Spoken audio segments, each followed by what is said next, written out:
So you spoke about holding the. I'm gonna say I ain't gonna say the G word too much, but let's just say it's toolies or blinkies, right? The blinkies. Yeah, right. So, what you was getting like hemmed up with them or something? And yeah, I caught my first charge, first gun charge.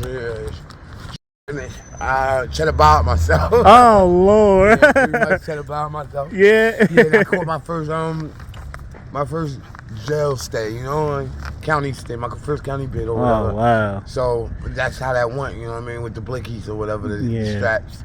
Right. Yeah, so it was a bad experience, but I fell in love with them. Fell in love with them. Every gun I put my hand on, I had to let it off. Damn. I had to know what it felt like, what it kicked like, what it sounded like, you know what I'm saying? Trigger happy. You was getting real trigger happy. Yeah. You getting into the gang life. We ain't gotta expose what that was, but it's in a weird way, it's like a brotherhood too within that gang, right? So it's a tribe. Yeah, you kind of felt comfortability, safety, love, protection. Right. I mean, it was all good. I mean, the gang ain't really make me. I made the gang though. Right. But yeah. So how do they like? What happens like when you start to become an addict in the gang? Oh man, shit. Y'all, welcome to JerseyzConcrete. Please hit that subscribe button. Please comment. Please like. And hit that notification bell right there on the subscribe button. Thank you guys for everything. Please support the channel. Hit the Cash App. Listen, it helps the channel out a lot. So, thank you again, guys. Alright, y'all. Today we on South Orange Ave. And what's that cross street again? Brookdale, baby. Brookdale. Yes. Alright, and today, man, we have, what's your name? My name Cuddy, man. Cuddy? Cuddy, yeah, man. Nice to meet you, Cuddy. Hey, nice to meet you too. How old are you? 38. 38. Yeah. Okay. And you rocking the Yeah. I gave him the sticker, but he put it on. I appreciate that. Put it on for the hood, man. He's a good dude, man. I respect this man. I appreciate, because I actually was in White Castle's drive-through, and you asked me for something. I'm like, I'll interview you, pay you for that. Yeah, I mean? And that's good looking. I appreciate that. I appreciate baby. that. I appreciate you. Keep doing what you're doing. You're gonna be all right, bro. Thank you, man. Thank you. So where you from, Cuddy? I'm from out here in Hooterville, New Jersey. Oh, baby, yeah? Boy. Yeah, man. You in the West Side? Yeah. Yeah, me too. Yeah. Okay. I'm from Smith. I went to West Side 07. I graduated. I went to Velsburg Middle. I lived on every block in the Hooterville. Damn. Okay. Yeah, you well known more than me then. Oh, yeah, for sure. Yeah, you gotta everywhere. be. You gotta. So, how was your childhood coming up in North? I would say my childhood was respectable. It was pretty decent, you know. Yeah. It wasn't too bad at all. I mean, I wouldn't say it was Newark. It's the people in Newark. You know what I mean? Right. Exactly. That's what make Newark. You know what I'm saying? So it wasn't too bad at all. You know, my mom did her thing. She did the best she can. Yeah. 6 kids, all but one man. Wow. One man. Yeah. She Nice. turned blind at the age of 23. Damn. Really? Yeah. She still did her thing. So she started having kids even after her being blind. No, after her being blind, it was she already had her kids. Okay. She did her thing like taking care of her kids. Right. Got you. Going blind. You understand? Yeah. So what's that experience like having a mom blind? And I mean, I know you was used to it growing up. At first, before I knew how to take it, it was hurtful. Yeah. But then, not to sound like, but I took advantage of it, and it was really actually a learning experience. Helpful.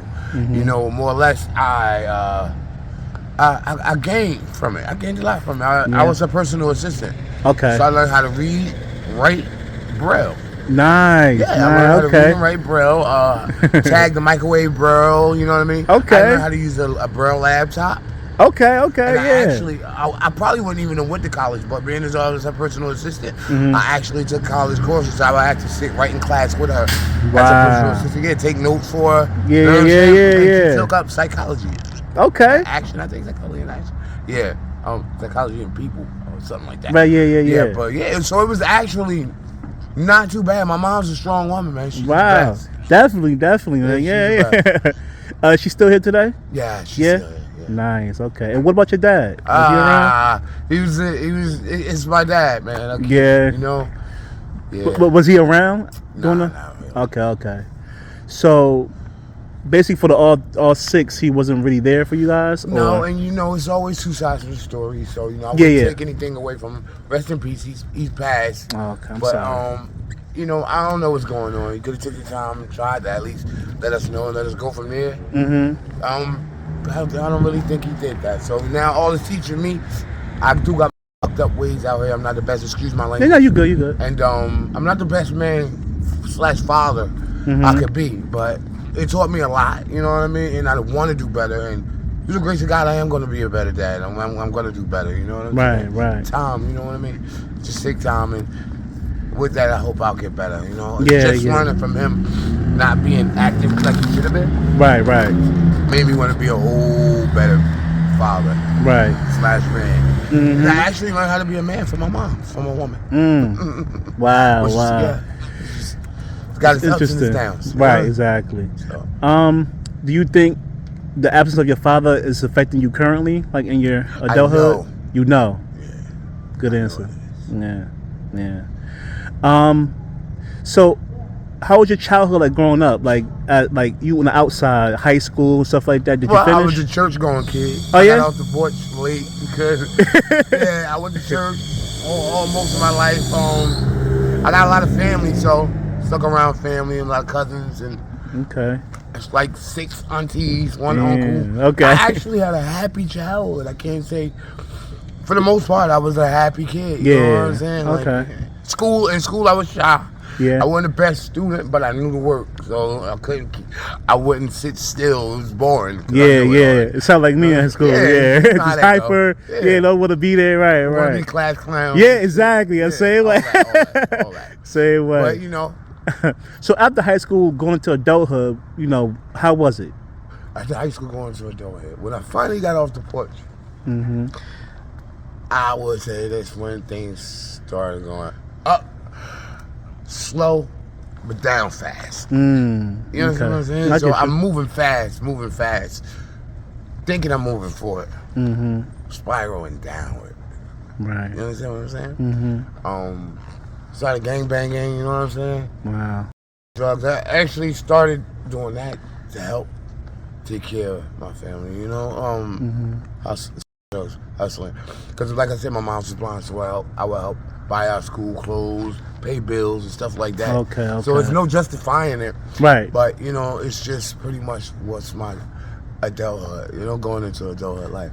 So it was the best option for you that you thought to make quick money to support your family at the time. Yeah, and it worked. It definitely worked up until I got into the guns now, you know what I'm saying? Okay. And I'm getting into the guns is when it actually started spiraling down because the drugs wasn't all too bad as I thought. Right. Because I was hurting people, unbeknownst to me that I was hurting people. Right. But I was helping people, help myself. You understand? I get what you're saying. You hurting but helping yourself. Yeah. Right. It's right. I don't mean to hurt because I'm not that type of person. But I didn't know how bad I was hurting until I actually got into it myself. Right. You know Right. So you spoke about holding the. I'm gonna say I ain't gonna say the G word too much, but let's say it's toolies or blinkies, right? Yeah. The blinkies. Yeah, right. So, what you was getting like hemmed up with them or something? And I caught my first charge. First gun charge.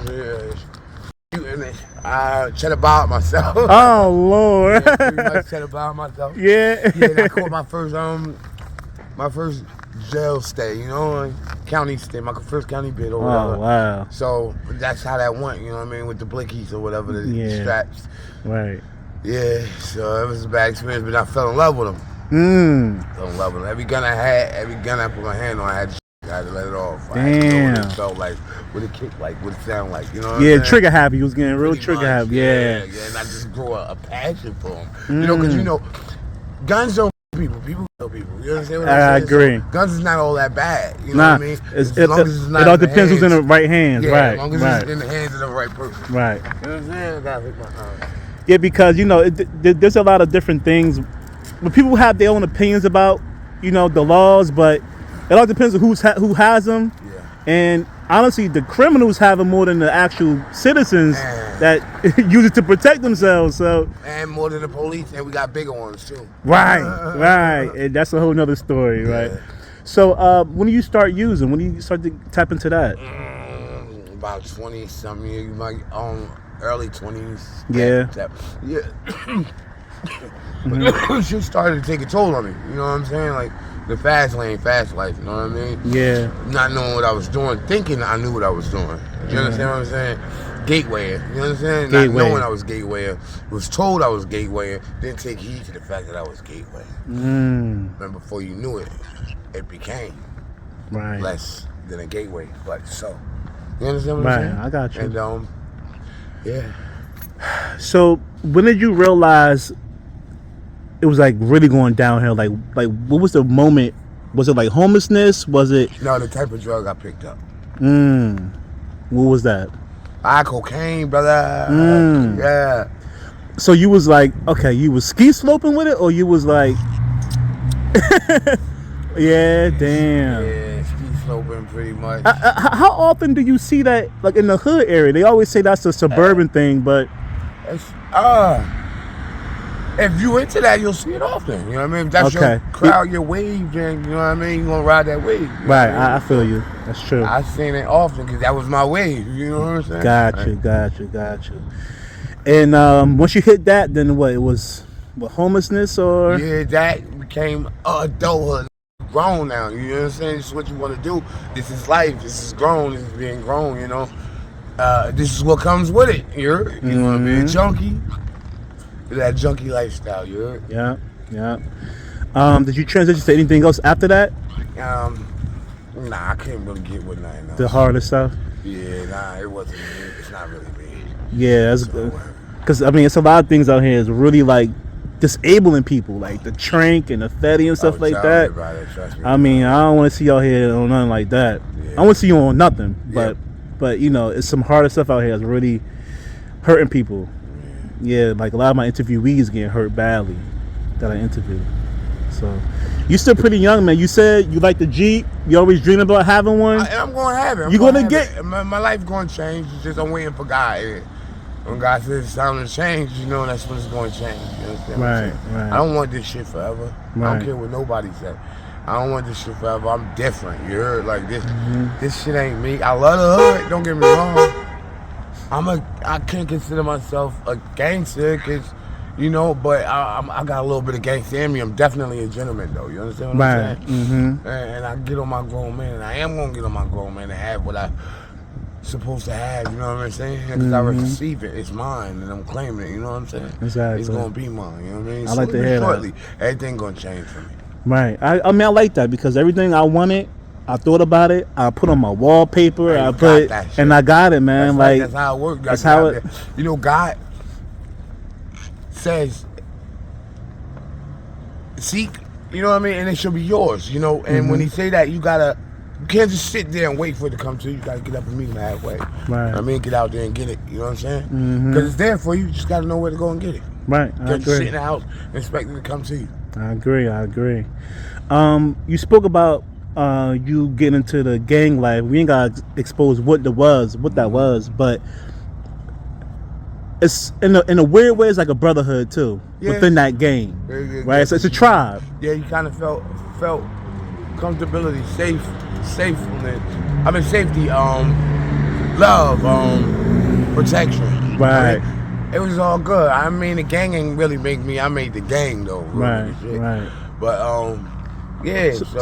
So how do they? But what happens like when you start to become an addict in the gang? Oh man, shit! That gang shit starts to be over with. You ain't no such thing as being an addict in the gang. Right. Yeah, that shit is over with. Exactly. You know what I mean? Exactly. I thought so. Yeah. Have you seen them around as an addict or? How's it? Good dudes. I can't say nothing bad about my guys. My guys are good guys. I mean, they real. They're the realest. You know what I mean? And like I said, I can't say nothing bad about them because I'm a good. Get what you give. Right. You know what I mean? What you put out. So you know what I'm saying? Like nobody looked down on me. Everybody wanted the best for me. Wanted better for me. You know what I mean? Try to get better for me. Still try to get better for me. Nobody try to send hurt, harm, or danger my way. And I appreciate that. You know what I mean? Yeah. Like I said, it's who you surround yourself around. You know what I mean? It's not what you do, it's how you do it. You know what I'm saying? Like and the type of people that I stuck around as a young boy. I hung with old heads. You know what I mean? I got an old soul, so I ain't do young dumb niggas. You know what I mean? I never did. I never will. I don't dumb down. You know what I mean? Right. I like conversation that I can learn from. I make every day a learning experience. If I wake up and I learn that eggs is better scrambled, I learn something new today. You know what I mean? Right. And I can accept that. It's always about learning something new. So I learned a lot from them guys. You know what I mean? Good and bad. And I learned what I will, won't, what I want, and don't. You know what I mean? Right. So, any words for your mom and your children? Yeah, I love her. I love y'all. I love all y'all, man. I miss y'all. I miss y'all a lot. I just don't want to come around all my life like this, you know. And one day, I'm gonna get better, and I'll be able to, you know, come back around and support and help my family out. You know what I mean? To the best of my abilities. That's always what I have been doing for my family. Always been a rock for my family. A good dude did it. When I was a good dude, I was a good dude. I was great. I was awesome. My family loved me. Nothing my family couldn't get from me. You know what I'm saying? It was like it's super family. Like, you know what I mean? I was a good dude. Yeah. And they'll tell you this. They'll say the same thing. Like, you know what I mean? I know. So I just don't want to be around them. Doing your like addiction. This. Yeah. Yeah. And so hopefully when I get better, I'll get better soon. Because I really miss them. It's been years. It's been years. I always think about them. Holidays, everything. Especially my kids. My kids is everything. I mean, I never had a problem with my baby mother coming and getting me saying, oh, I need you to watch them. I need you to get up, take them to school, get them, pick them up from school, go on a trip with them. I never had a problem with none of that. Yeah. You know what I mean? Call me sucker dad, whatever you want to call it. But that was me. I had to watch them while they go to work. I'll do it, whatever. As long as I can spend time with my kids. Right. It was cool with me. I ain't have no problem. I had to be got put on child support living with my baby mother. Yeah. Living with my baby mom, I got put on child support. But hey, as long as I get to be around my kids, my kids get more. Okay, so right. You know what I mean? I agree. So, you know, your father was absent from you, right? And now you're absent from your children right now. Like a domino effect. And exactly. So you got to get yourself together. I am, but like I said, you don't want your kids out here repeating the same curse. And you see how not to toot my own horn. You see I'm very smart. No, yeah. So you can imagine how smart my kids will be. They're not the average. We're not the average hood niggas. You understand what I'm saying? Right. Like I said, I'm a gangster and a gentleman. I do have brains. Right. So I see that. Can you imagine how much brains my kids have? You know what I'm Right. They're very smart. Right. My son, he's very smart. He's like 14 now. Nice. So he's a shit. He's an athlete. Telling you the bomb. Nice. So I just got to get right because I don't want to be missing what my father missed. Exactly. And then, I mean, you might not think you'll be beneficial for him when you get clean, but you're gonna come back to his life and add that structure to him. He's already book smart. You can add the street smart and everything he need with you. And maybe you could take him to the range and show him how to, you know. Do that damn thing. Yeah, right. So you gotta think about that, man. That boy needs you. Your kids need you. Yeah, you know? I know. I'm on it. I got this lady in my life right now, you know. Okay. She's helping me out. She's not my girlfriend. She's definitely an older lady. I call her like my mom's. Okay. She's talking about putting me in a program. I got her. I'm holding her to that. I believe she's going to come through with that. And I believe that's going to be the turning point in my life because I don't want to let this lady down. Right. You gotta want to do it for yourself too. You gotta. I know, and I always say that you can tell me to go, and I'll go if you want me to go. But I'm not gonna say I want to change. It's not until I want it. Right. You understand what I'm saying? So I'm gonna want it. I think I'm gonna want it for this lady want it because she did so much for me. I gotta give her a chance. All right, sounds good, man. Hopefully I'll see you soon. All right, baby. And you be clean. Yeah. All right. You know I'm out here. I'm never gonna turn my back on my hood, man. Don't do it. Give me a hug, man. Give me a hug. All right, baby. Be safe out there. You too, baby. I appreciate it.